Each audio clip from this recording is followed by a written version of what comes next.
Bonjour à toutes et à tous et merci de votre fidélité. Ce qu'on appelle miracle, ce sont plutôt des signes qui appellent à la conversion, qui appellent un mouvement de la part de celles et ceux qui en sont les bénéficiaires ou les témoins.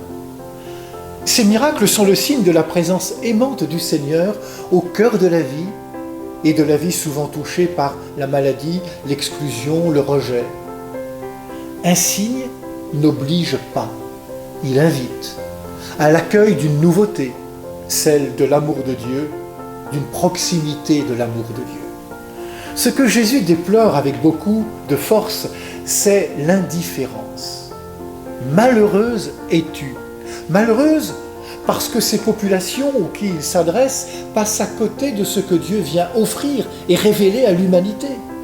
Ces malédictions sont la contrepartie des béatitudes. Heureuse es-tu, Marie. Heureux ceux qui écoutent la parole de Dieu. Heureux les pauvres de cœur, les humbles, les doux, les cœurs purs.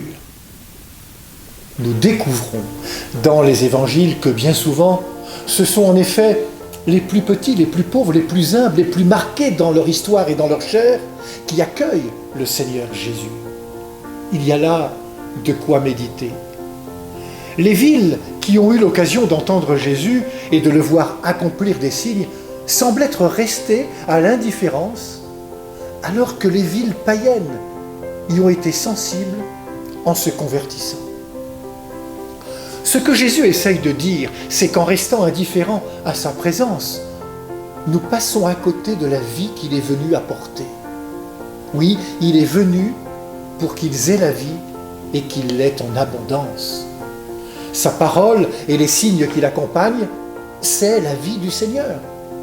Aujourd'hui encore, le Seigneur ne cesse de passer et de faire signe. Alors que vais-je faire ? Le Seigneur passe. Attendras-tu un autre rendez-vous ? Pourquoi tarder? Prends avec lui le chemin de la vie. Le Seigneur passe.